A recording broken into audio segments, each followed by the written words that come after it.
ಚಿತ್ರೋದ್ಯಮದ ಬೆಳವಣಿಗೆಗಳ ಬಗ್ಗೆ ಮತ್ತೆ ಥಿಯೇಟರ್ಗೆ ಜನ ಬರ್ತಿಲ್ಲ ಅನ್ನೋ ರೀತಿಯ ವಾತಾವರಣ ಹೇಗೆ ಅನ್ನಿಸಿದೆ? ಸಿನಿಮಾದಲ್ಲಿ ಚಿತ್ರೋದ್ಯಮದ ಸ್ಥಿತಿಗತಿ ಅಂದ್ರೆ ಈಗ ತುಂಬಾ ಟಿಪ್ ಆಗಿದೆ ಇಂಡಸ್ಟ್ರಿ ಅಂತಕ್ಕಂಥದ್ದು, ಅಂದ್ರೆ ತುಂಬಾ ಲೋ ಆಗಿದೆ. ಜನ ಥಿಯೇಟರ್ ಕೂಡ ಬರ್ತಾ ಇದ್ರು ಆ ಟೈಮಲ್ಲಿ ನಮ್ಮೂರಿಗೂ ಸ್ವಲ್ಪ ಬಂದಿದೆ. ಈಗ ಬೇರೆ ರೀತಿ ಆಗ್ತದೆ. ಎಲ್ಲರೂ ಇಂಡಸ್ಟ್ರಿ ಒಗ್ಗೂಟ್ಟು ಸೇರಿಬಿಟ್ಟು ಒಳ್ಳೊಳ್ಳೆ ಸಿನಿಮಾ ಮಾಡಿ ಕೆಲಸ ತಗೊಳ್ತೀವಿ. ವಾಪಸ್ ಜನಗಳನ್ನ ಥಿಯೇಟರ್ಗೆ ಸರಿಯಾದ ಒಂದು ಪರಿಸ್ಥಿತಿಯಲ್ಲಿದ್ದೀವಿ, ನಾವು ಒಂದು ಪ್ರಯತ್ನದಲ್ಲಿದ್ದೀವಿ. ಆ್ಯಂಡ್ ಅಫ್ಕೋರ್ಸ್ ನಮ್ಮ ಚಿತ್ರರಂಗದಲ್ಲಿ ಸಾಕಷ್ಟು ಹಿರಿಯರಿದ್ದಾರೆ, ಎಲ್ಲರೂ ಥಿಂಕ್ ಮಾಡ್ತಾ ಇದ್ದಾರೆ. ಬಿಸಿ ಇದರಿಂದ ಬೇರೆ ರೀತಿಯ ಉತ್ತರ ಸಿಗೋದಕ್ಕೆ ಸಾಧ್ಯನೇ ಇಲ್ಲ. ಸಿಗೋದಕ್ಕಂದ್ರೆ ಒಳ್ಳೆ ಸಿನಿಮಾ ಮಾಡ್ತಾ ಇರಬೇಕು, ಪ್ರಯತ್ನಗಳನ್ನ ಬಿಡ್ತಾ ಇರಬಾರ್ದು. ನಾವು ಇಂಥ ಸಿನಿಮಾ ಮಾಡಿದ್ರೆ ಜನ ಬರ್ತಾರೆ ಅಂತ ಹೇಳೋಕ್ಕಾಗಲ್ಲ, ಇಂಥವ್ರು ಸಿನಿಮಾ ಮಾಡಿದ್ರೆ ಮಾತ್ರ ಜನ ಬರ್ತಾರೆ ಅಂತ ಹೇಳೋಕ್ಕಾಗಲ್ಲ. ಪ್ರಯತ್ನ ಮಾಡ್ತಾ ಇರಬೇಕು.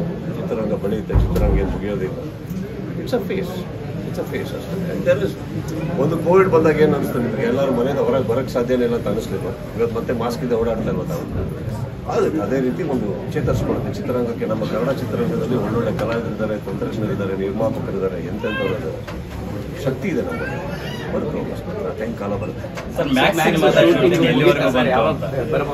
ಇಲ್ಲ ಮುಗೀತವ. ನಾವು ಎಲ್ಲ ಆಗಿ ಡಬ್ಬಿಂಗ್ ಆಗಿ ಆಲ್ಮೋಸ್ಟ್ ಮುಗೀತು. ಪೋಸ್ಟ್ ಪ್ರೊಡಕ್ಷನ್ ನಡೀತಾ ಇದೆ ಇವಾಗ. ಸೊ ಬಹುಶಃ ಆಗಸ್ಟಲ್ಲಿ ಬರ್ಬೋದೇನೋ ಅಂತ ಅನ್ಕೊಂಡಿದ್ದೀನಿ. ರೇಣುಕಾ ಸ್ವಾಮಿ ಅಂತಕ್ಕಂಥ ಒಬ್ಬ ವ್ಯಕ್ತಿಯ ಕಿಡ್ನಾಪ್ ಅಂಡ್ ಮರ್ಡರ್ ಆಗುತ್ತೆ. ಸೊ ಆಮೇಲೆ ಸಾಕ್ಷ್ಯಾಧಾರ ಪ್ರಕರಣ ಕೂಡ ಆಗುತ್ತೆ. ಅದರಲ್ಲಿ ಸುಮಾರು ಒಂದು 17-18 ಜನನ ಅರೆಸ್ಟ್ ಕೂಡ ಮಾಡ್ತಾರೆ.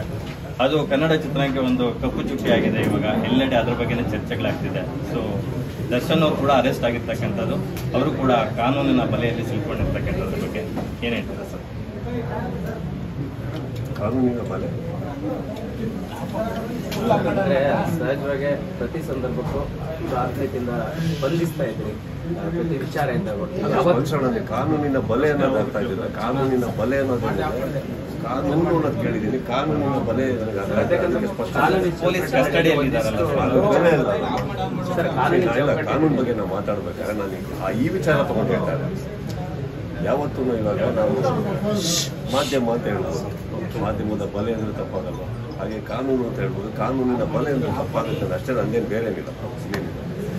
ನನಗೆ ಗೊತ್ತಿರೋದು ಇಷ್ಟೇ, ನೀವೇನು ತೋರಿಸ್ತಾ ಇದ್ದೀರೋ ನಮಗೆ, ನಾವು ಅದರಿಂದನೇ ನಾವು ನೋಡ್ತಾ ಇದ್ದೀವಿ, ತಿಳ್ಕೊತಾ ಇದ್ದೀವಿ, ವಿಚಾರಗಳನ್ನ ತಿಳ್ಕೊತಾ ಇದ್ದೀವಿ. ಇದರಲ್ಲಿ ಅರ್ಥ ಆಗ್ತಾ ಇರೋದು ಒಂದೇನಂತಂದರೆ, ಮಾಧ್ಯಮ ಆಗಲಿ ಪೊಲೀಸ್ ಸಿಬ್ಬಂದಿಗಳಾಗಲಿ ಬಹಳ ಬಹಳ ಒಂದು ನಿಮ್ಮ ಪ್ರಯತ್ನಗಳನ್ನು ಹಾಕಿ ಸತ್ಯಾಂಶಗಳು ಹೊರಗೆ ಬರಬೇಕು ಅನ್ನೋ ವಿಚಾರಕ್ಕೆ ತುಂಬ ಗೌರವಿಸಬೇಕಾದಂಥದ್ದು ಏನಂದರೆ ತುಂಬ ಕೆಲಸ ಮಾಡ್ತಾ ಇದ್ದೀರಲ್ಲ, ಅದನ್ನು ಎರಡನೇ ಮಾತೇ ಇದೆ.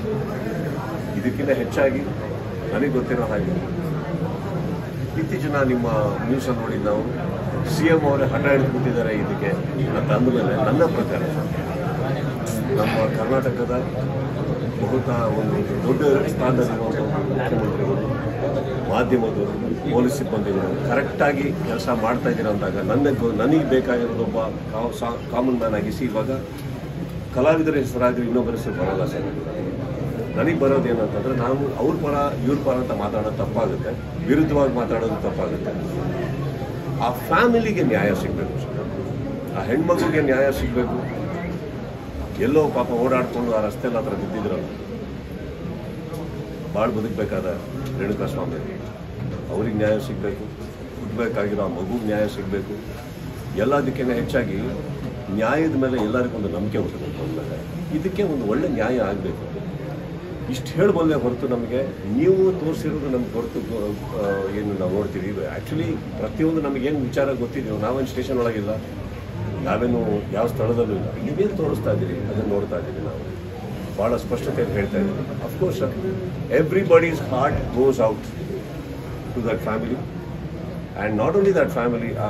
ಏನೋ ಸರ್ ಅದೇನೋ ಸರಿ ಕಾಣಿಸ್ತಾ ಇಲ್ಲ ಅದ ದ ಹೋಲ್ ಅಟ್ಮಾಸ್ಫಿಯರ್. ಆ್ಯಂಡ್ ಇದಕ್ಕಿಂತ ಹೆಚ್ಚಾಗಿ ಚಿತ್ರರಂಗಕ್ಕೆ ಒಂದು ನ್ಯಾಯ ಸಿಗಬೇಕಾಗಿದೆ ಸರ್. ಕಾರಣ ಏನಂತಂದರೆ, ಇದು ಯಾವುದೋ ಚಿಕ್ಕ ಚಿಕ್ಕ ವಿಚಾರ, ಯಾವುದ್ಯಾವುದೋ ವಿಚಾರಗಳು ನಡೀತಾ ಇರೋದೇನಿದೆ, ಚಿಕ್ಕ ಚಿಕ್ಕ ವಿಚಾರಗಳು ನಾನು ಹೇಳ್ತಾ ಇರೋದು ಹಿಂದೆಯಿಂದ ತೊಗೊಂಡ್ರು ಪ್ರತಿ ಟೈಮಲ್ಲೂ ಚಿತ್ರರಂಗದ ಮೇಲೆ ಏನಾದ್ರು ಒಂದು ಬರ್ತಾ ಇರುತ್ತೆ. ಜನ ಬರಲಿಲ್ಲ ಅಂದ್ರೆ ಚಿತ್ರರಂಗ, ಸಿನಿಮಾ ಚೆನ್ನಾಗಿಲ್ಲ ಅಂದ್ರೆ ಚಿತ್ರರಂಗ, ಅದಕ್ಕಿಂತ ಎಲ್ಲಾದು ಇವಾಗ ನಡೀತಾ ಇರೋ ಸಿಚುವೇಶನ್ ನೋಡೋಕೆ ಹೋದರೆ ಐ ಥಿಂಕ್ ಚಿತ್ರರಂಗಕ್ಕೆ ಒಂದು ಕ್ಲೀನ್ ಚಿಟ್ ಬೇಕಾಗಿದೆ ಇವತ್ತು. ಕಲಾವಿದರು ಪ್ರತಿಯೊಬ್ಬರು ಇಲ್ಲಿ ತುಂಬ ಜನ ಇದ್ದಾರೆ. ಚಿತ್ರರಂಗ ಅಂದರೆ ಒಬ್ಬರಿಬ್ಬರಿಂದ ಅಲ್ಲ. ಏನಾಗಿದೆ, ಎಲ್ಲದಕ್ಕೂ ಒಂದು ತೀರ್ಮಾನ ಸಿಕ್ಕಿ ಕರೆಕ್ಟಾಗಿರೋ ಯಾರು ಆರೋಪಿಗಳು ಅಂತ ಅಂದ್ಕೊಂತಾರೋ, ಕರೆಕ್ಟಾಗಿ ಯಾವುದು ಜಡ್ಜ್ ತೀರ್ಮಾನ ಮಾಡ್ತಾರೋ ಅದೆಲ್ಲ ಸೇರಿ ಒಂದು ನ್ಯಾಯ ಸಿಕ್ಕಿದಾಗ ಎಲ್ಲದಕ್ಕಿಂತ ಹೆಚ್ಚಾಗಿ ಚಿತ್ರರಂಗನೂ ಅಷ್ಟೇ ಖುಷಿ ಪಡುತ್ತೆ ಸರ್. ಯಾಕಂದರೆ ಆ ಫ್ಯಾಮಿಲಿಗಾಗಿ ಎಲ್ಲರಿಗೂ ಒಂದು ನ್ಯಾಯ ಸಿಗುತ್ತೆ ಸರ್. ಈಗ ಚಿತ್ರರಂಗದಲ್ಲಿ ಒಂದು ಅಲೆ ಎದ್ದಿದೆ, ಅಂದ್ರೆ ಚಿತ್ರರಂಗದಿಂದ ದರ್ಶನ್ ಅವರನ್ನ ಬ್ಯಾನ್ ಮಾಡಬೇಕು, ಅವರ ಸಿನಿಮಾಗಳು ರಿಲೀಸ್ ಮಾಡಬಾರ್ದು ಒಂದ್ ಕಡೆ, ಮತ್ತೆ ಅವರು ಮುಂದಿನ ಅಂದ್ರೆ ಈ ಕೇಸ್ ಆದ ಬಳಿಕ ಬೇರೆ ಯಾವುದೇ ಸಿನಿಮಾಗಳಲ್ಲಿ ನಟಿಸಬಾರ್ದು ಅಂತಕ್ಕಂಥದ್ದು ಒಂದು ಅಲೆ ಎದ್ದಿದೆ. ಇದ್ರ ಬಗ್ಗೆ ನಿಮ್ಮ ರಿಯಾಕ್ಷನ್ ಸರ್? ಯಾಕಂದ್ರೆ ನೀವು ಯಾವತ್ತೂ ದರ್ಶನ್ ಅವ್ರನ್ನ ಬಿಟ್ಕೊಟ್ಟಿಲ್ಲ, ಅಂದ್ರೆ ಎಲ್ಲೂ ಅವ್ರ ಬಗ್ಗೆ ಸಾಫ್ಟ್ವೇರ್ನೇ ತೋರಿಸ್ಕೊಂಡ್ ಬರ್ತಾ ಇದ್ರ, ನೀವು ಅವರು ಒಟ್ಟೊಟ್ಟಿಗೆ ಇಲ್ಲ ಅಂತಂದ್ರೂ ಕೂಡ ಯಾವತ್ತೂ ಅವ್ರ ಬಗ್ಗೆ ನೆಗೆಟಿವ್ ಆಗಿ ಮಾತಾಡಿಲ್ಲ. ಹಾಗಾಗಿ ಈ ಬಗ್ಗೆ ಏನ್ ಹೇಳಕ್ಕೆ ಸರ್? ಯಾರು ಒಂದು ಹೇಳ್ತೀನಿ ಕೇಳಿ, ನಾವು ಯಾರು ಕಾನೂನಲ್ಲ ಸರ್. ನಾವು ಬ್ಯಾನ್ ಆಗಲಿ ಇನ್ನೊಂದಾಗಲಿ ಮಾಡೋಕ್ಕಾಗಲ್ಲ. ನೀವು ಹೇಳಿದ್ರಲ್ಲ ಉತ್ತರ ಇದೆ. ಏನು ಅಂದರೆ, ಈ ಕೇಸಿಂದ ಹೊರಗಡೆ ಬಂದರೆ ಅಂತ ಹೇಳ್ತೀರ. ಕೇಸಿಂದ ಹೊರಗಡೆ ಬಂದರೆ ನಿಮಗೆ ಬ್ಯಾನ್ ಅನ್ನೋದು ಬರೋದೇ ಇಲ್ಲ. ಬಂದಿಲ್ಲ ಅಂದರೆ ಬ್ಯಾನ್ ಅನ್ನೋದು ಬರೋದೇ ಇಲ್ಲ. ಪಾಯಿಂಟ್ ಅದಲ್ಲ. ಬ್ಯಾನ್ ಅನ್ನೋದು ಇಂಪಾರ್ಟೆಂಟ್ ಅಲ್ಲ. ನಿಮಗೆ what is more important here is justice. ಇಲ್ಲಿ ಏನಾಗುತ್ತೆ, ನೀವು ಚೇಂಬರಲ್ಲಿ ನಮ್ಮ ಸ್ನೇಹಿತರು ಕೂತಿದ್ದಾರೆ, ಹಿರಿಯರು ಕೂತಿದ್ದಾರೆ, ಎಲ್ಲರೂ ಹೋಗಿ ಅವ್ರ ಮೇಲೆ ಒತ್ತಡ ಹಾಕಿದಾಗ ಏನು ಹೇಳೋಕ್ಕಾಗತ್ತೆ ಅವ್ರಿಗೆ ಹೇಳಿ? ಕೆಲವು ವಾರಗಳಿಂದ ಕೆಲವು ತಿಂಗಳಿಂದ ನನ್ನ ಮೇಲೂ ಕುತ್ಕೊಂಡು ಬ್ಯಾನ್ ಅಂತ ಎಲ್ಲ ಇದು ಮಾಡ್ತಾರೆ. ಏನು ಬ್ಯಾನ್ ಅಂದ್ರೆ ಏನಂತ ಪಾಯಿಂಟ್ ಅದಲ್ಲ. ಏನು ನ್ಯಾಯ ಅದು ಮಾಡಲಿ. ಚೇಂಬರ್ ಇರೋದು ಅಲ್ಲಿರೋಂಥ ಚಿತ್ರರಂಗಕ್ಕೆ, ಅಲ್ಲಿರೋಂಥ ನಿರ್ಮಾಪಕರಿಗೆ ಪ್ರತಿಯೊಬ್ಬರಿಗೂ ನ್ಯಾಯ ಮಾಡಿಕೊಡೋಕ್ಕೆ. ಇದನ್ನೆಲ್ಲ ಬ್ಯಾನ್ ಅನ್ನೋದು ನಮ್ಮ ವರ್ಡ್ ಅಲ್ಲ. ಬಟ್ ನನ್ನ ಕಾನ್ಸಂಟ್ರೇಷನ್ ಆಗಲಿ, ಪ್ರತಿಯೊಬ್ಬರದ್ದು ಇಚ್ಛೆ, ಚೇಂಬರ್ನಲ್ಲಿರೋಂಥ ಹಿರಿಯರ ಇಚ್ಛೆನೂ ಬಂದ್ಬಿಟ್ಟು ಇದಕ್ಕೆ ಬ್ಯಾನ್ ಅನ್ನೋ ವರ್ಡ್ ಅಲ್ಲ. ಇದು ಇರೋದು ನ್ಯಾಯ. ಎಲ್ಲರೂ ದುರ್ಬೀನ್ ಹಾಕೊಂಡು ನೋಡ್ತಾ ಇರೋದು ಪೊಲೀಸ್ನವ್ರು ಹೇಗೆ ಕೆಲಸ ಮಾಡ್ತಿದ್ದಾರೆ, ನೀವುಗಳು ಮಾಧ್ಯಮ ಮಿತ್ರರು ಹೇಗೆ ಕೆಲಸ ಮಾಡ್ತಾ ಇದ್ದೀರಿ, ನಾಳೆ ಕೋರ್ಟಿಗೆ ಹೋದಾಗ ಅಲ್ಲೇ ನಡೆಯುತ್ತೆ. ಅದೇ ಇಂಪಾರ್ಟೆಂಟ್ ಅಲ್ಲ.